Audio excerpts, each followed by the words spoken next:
Olá, neste vídeo eu vou falar sobre o tempo na praxeologia, ou seja, na ação humana. O conteúdo deste vídeo é baseado no capítulo 5 do livro Ação Humana, de Ludwig von Mises. Toda ação humana é uma mudança feita pelo indivíduo almejando um resultado futuro. Está implícito no próprio conceito de mudança o conceito de tempo. Portanto, toda ação humana acontece necessariamente no tempo. Todo indivíduo, ao agir, distingue entre o tempo anterior à ação, o tempo tomado pela ação e o tempo posterior à ação. O Mises usa como exemplo a lógica e a matemática, que são sistemas de pensamento cujas relações existem simultaneamente, existem fora do tempo. Todas as verdades lógicas ou verdades matemáticas existem fora do tempo. O sistema da lógica e da matemática nunca muda. E se uma mente fosse perfeita, fosse dotada de uma capacidade infinita, ela poderia compreender toda a lógica e toda a matemática instantaneamente. Porém, a mente humana é limitada e ela só pode compreender uma parte de cada vez, e por isso o próprio pensamento humano é uma ação onde nós partimos de um estado de menos entendimento para um estado de mais entendimento. Mas a ordem temporal na qual nós entendemos um determinado assunto não deve ser confundida com a simultaneidade lógica de todas as partes do sistema dedutivo a priorístico. Ou seja, a dedução, a lógica, as verdades a priori, elas são sempre verdadeiras, elas nunca mudam e elas são todas verdadeiras ao mesmo tempo,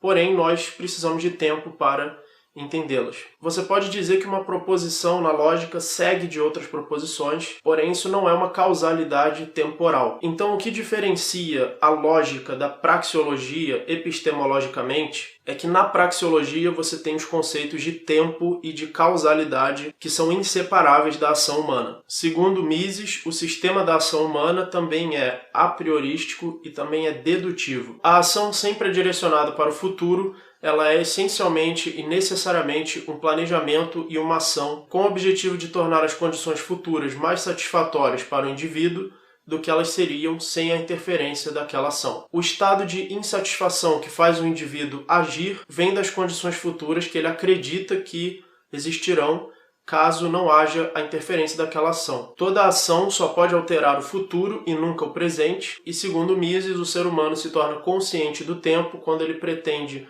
transformar uma condição presente menos satisfatória numa condição futura mais satisfatória. Segundo Mises, o ser humano não é consciente do tempo simplesmente porque ele se lembra das suas memórias passadas e pensa sobre as suas memórias passadas, mas sim porque ele tem a vontade de promover mudança através da ação, e através dessa vontade é que ele se torna consciente das categorias da mudança e do tempo. Segundo Mises, a ação acontece no momento presente, aquelas oportunidades de usar meios para alcançar um fim que não existem mais se constituem do passado, praxeologicamente, e aquelas oportunidades de agir que ainda não surgiram se constituem do futuro. A duração do presente na praxeologia seria aquele momento em que existem as condições ou as oportunidades de uma determinada ação. Afinal, toda ação requer condições especiais para que ela possa usar determinados meios para alcançar determinados fins e, portanto, o conceito de presente é diferente para diferentes ações. Segundo Mises, o tempo é um recurso escasso que o ser humano precisa economizar. Mesmo que o ser humano tivesse total abundância de todos os bens físicos, ele ainda teria uma limitação de que ele não poderia usar todos ao mesmo tempo. Então ele teria que economizar o seu tempo para que ele fosse capaz de usar todos os bens. Duas ações do mesmo indivíduo nunca acontecem ao mesmo tempo. Sempre uma delas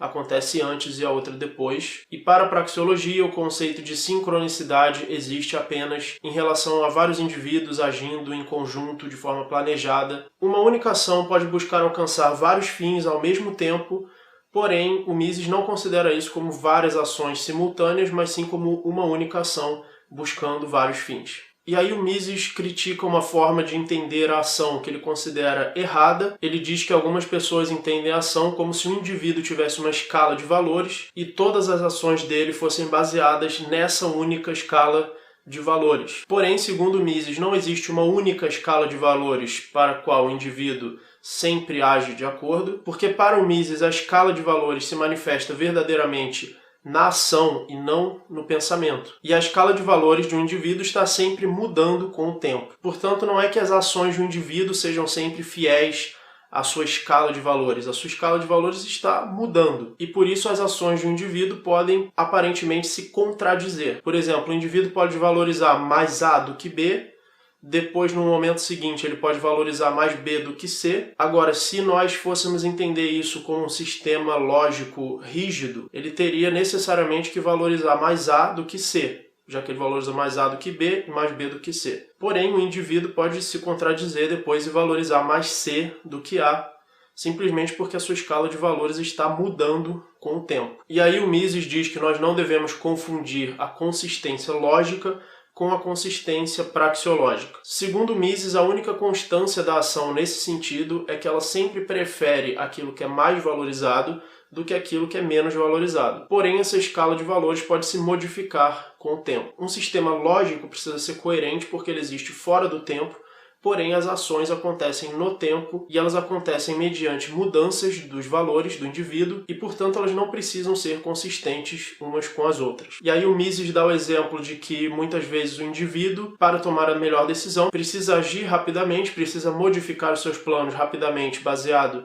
nas condições externas, que também estão sempre mudando, e que não faria sentido ser fiel a um determinado plano do passado. E, portanto, Mises rejeita o conceito de ação irracional. Ele rejeita que o ser humano possa agir sem propósito. Mesmo que uma pessoa tentasse agir de forma irracional, tentando fazer ações que não vão levar a nenhum propósito, com o objetivo de refutar a praxeologia, ela estaria fazendo ações com o propósito de refutar a praxeologia. Então, essas ações teriam um propósito de qualquer forma. Você não pode tentar agir sem propósito para provar que é possível agir sem propósito, porque você teria o propósito de provar que é possível agir sem propósito. Então é isso, eu espero que esse vídeo tenha sido útil. Eu vou continuar fazendo vídeos sobre as outras partes do livro Ação Humana, de Mises. Eu posso fazer também de outros livros. Se vocês têm alguma sugestão, coloque nos comentários. Se você gostou desse vídeo, clique em gostei, inscreva-se no canal. Eu tenho vários outros vídeos sobre praxeologia e economia na descrição. Muito obrigado e até o próximo vídeo.